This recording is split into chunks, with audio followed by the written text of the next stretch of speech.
here on the program, we are all about the fight for 15. We're big supporters of the need to increase the minimum wage.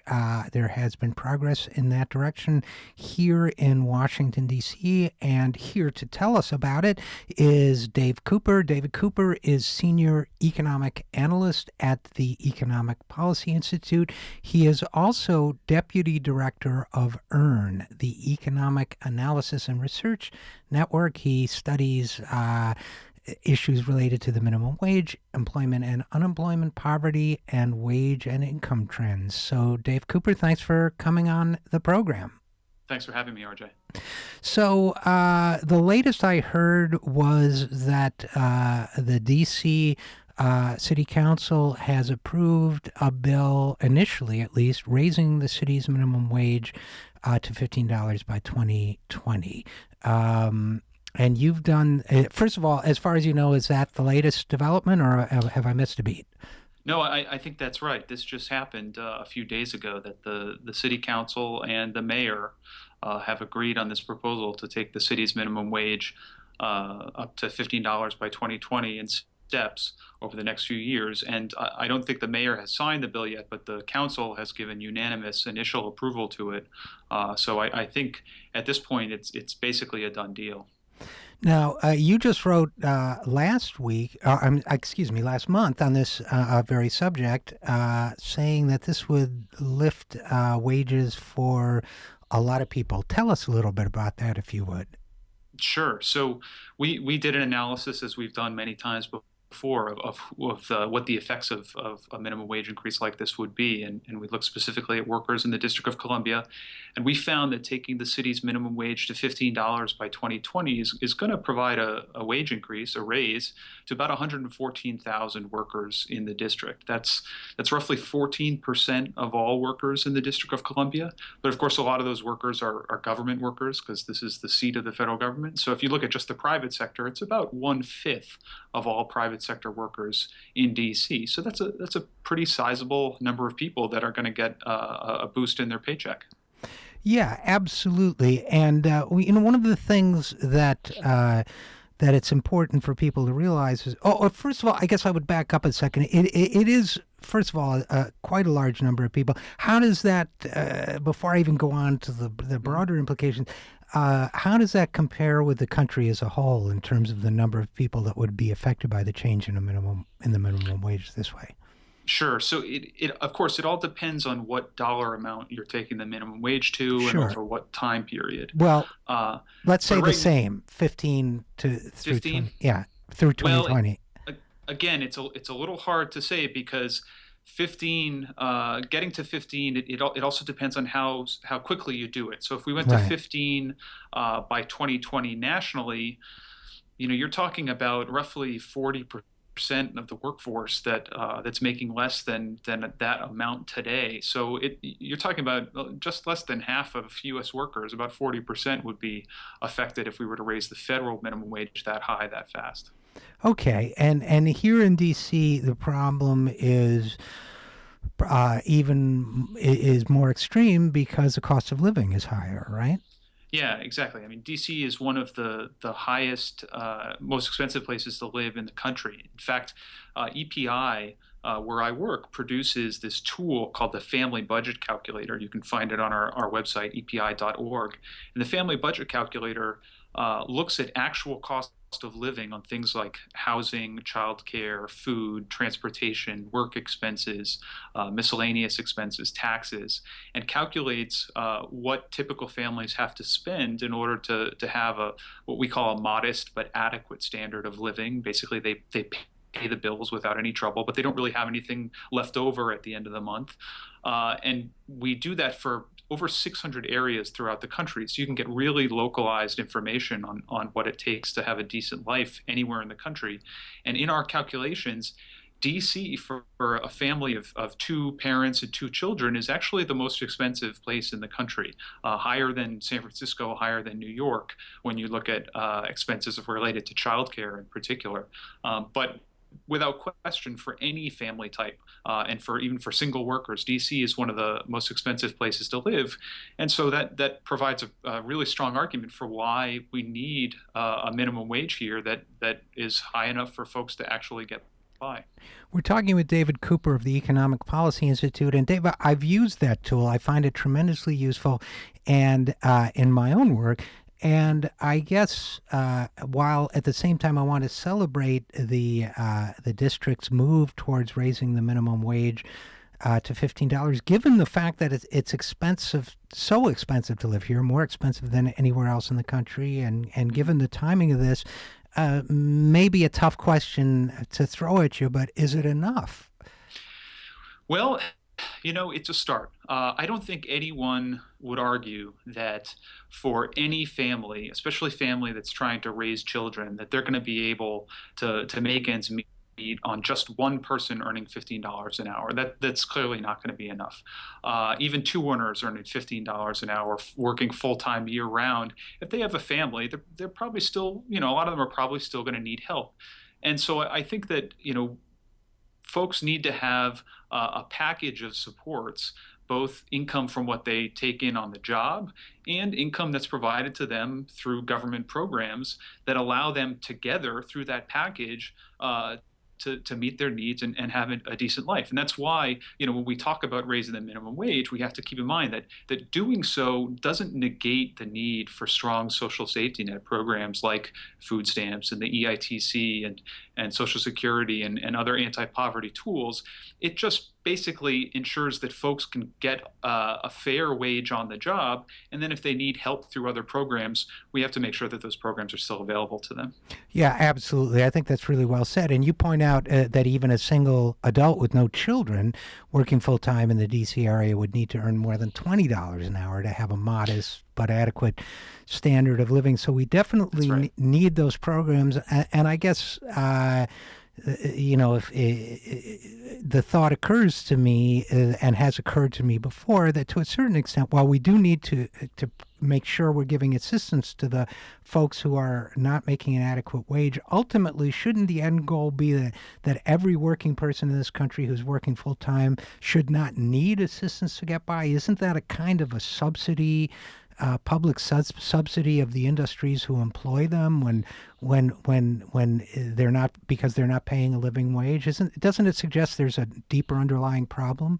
Yeah, I mean, I think that's absolutely right. That over the last 30, 40 years, because we haven't raised the minimum wage, because we've had forces that have actively fought against raising the minimum wage, they've done so knowing that basically by boosting public programs instead of increasing labor standards like the minimum wage, it basically allows companies to profit off of public dollars because they're getting this implicit subsidy as their workers have to rely on public assistance rather than being able to just rely on the income they get through the paycheck.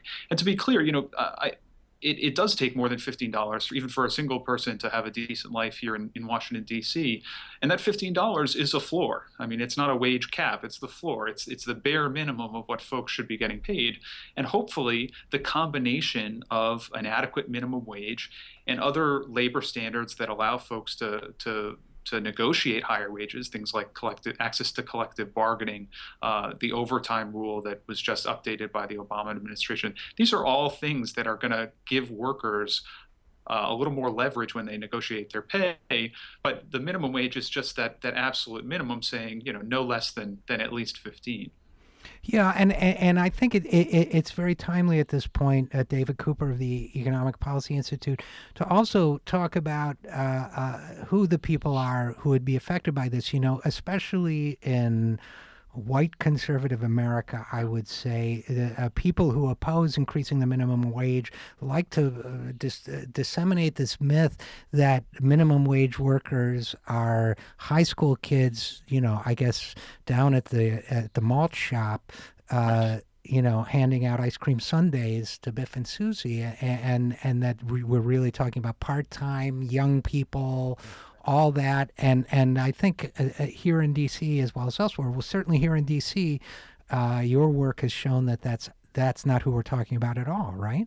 That's right. In fact, when we look at who's affected by minimum wage increases, really anywhere in the country, this myth that it's just teens working after school for spending money is totally not the case.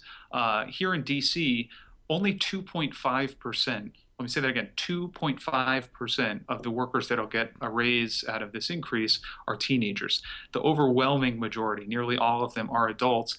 And in fact, there's more folks who are age 40 and older that are going to get a raise from this bill than there are people under the age of 25. So this is definitely not teenagers, and the majority of them work full time. About three-quarters of them are full time workers. Many of them are raising families. About a little more than a quarter, about 29%, have children. And on average, these workers earn about half their family's total income. So this isn't just spending money that they're going to be going out spending on video games or whatever. This is vital. This is a vital source of income for those families that desperately need it. And like I said, that's true really when you look at any minimum wage increase across the country. The Bureau of Labor Statistics puts out this report each year called the Characteristics of Minimum Wage Workers, and it talks just about folks earning that bare minimum 725 federal minimum wage. And when you look at the folks that are earning exactly 725, a lot of them are teenagers, and this provides that cover. It's sort of the source of this myth. But as soon as you start looking at who's earning wages just above the minimum wage, who's earning 7.50 an hour, who's earning $8, the picture totally changes. It tends to be women, majority women. Their average age is 36 years old. And as I said, many of them have children. So I think we need to just put to bed this myth that raising the minimum wage is only has an effect on teenagers. These are folks who are middle-aged folks trying to raise families, trying to make this a job that can support both themselves and others. And so leaving it the minimum wage at 725, where it is federally, and other numbers throughout the country, I mean, we definitely need to get it into a much higher level. You raise a great point there, which is that we need to look at not just the people who are making the minimum wage now, people who would be affected by a higher minimum wage if it were to be higher, which is a broader population, a more diverse population. And on top of that, I'm curious. I'm interested in the broader implications if we raise the minimum wage for everyone. Let's say raising it to 15 by 2020. What would that do to people who might have otherwise been making 16 in 2020? Right. Yes. So the research actually is very clear about this. When you raise the minimum wage, it tends to have these ripple effects or spillover effects, we call them, where someone who's making just a little bit more than the new minimum wage, like $16, as you mentioned, that person's probably also going to get a raise. And that's simply because employers like to maintain some sort of internal wage progression. They like to have a wage ladder. And so sometimes when we talk about raising the minimum wage, I've heard folks that are making 15.25, 15.50 now say, like, why should we be raising the minimum wage to $15? I'm barely making more than that right now, and I've been working in this job for 5 years. Why should someone just starting out be making nearly what I make? And you have to point out to those folks that you would be making a lot more today if we had been raising the minimum wage more frequently over the last 20 years. That by raising that floor, by raising that starting salary up to $15 today, you're probably also going to get a raise, and it's going to put pressure on your employer to continue to give you raises higher than you are right now further on down the road. Yeah, and I think it's important for people to understand that. And then lastly, I guess I would say, David Cooper, I mean, it's probably impossible to quantify some of this, but I've tended to feel that the large corporations that push against increasing the minimum wage, whether it's McDonald's or Yum Foods or whomever, who sell hamburgers for a living, I think the one thing that they leave out of their own calculations, perhaps, is that they're in the hamburger selling business, to oversimplify, so people who make more money might buy more hamburgers. Yeah, and that's actually something that's an economic phenomenon that gets a little bit more interesting when we're talking about minimum wages at these higher levels than what we've done in the past. When you raise the minimum wage, so here in the district, for example, on average, it's going to raise affected workers' annual income by about $2,900, so almost $3,000 in additional annual income.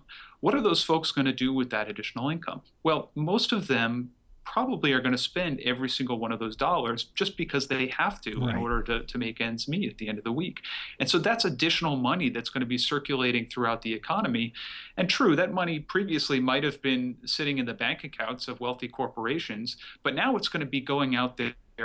Those folks are going to be buying more hamburgers. The franchisee that owns the hamburger shop is maybe going to buy a new car, and the car dealership owners, maybe going to take on new staff, and now they're going to have more dollars to spend.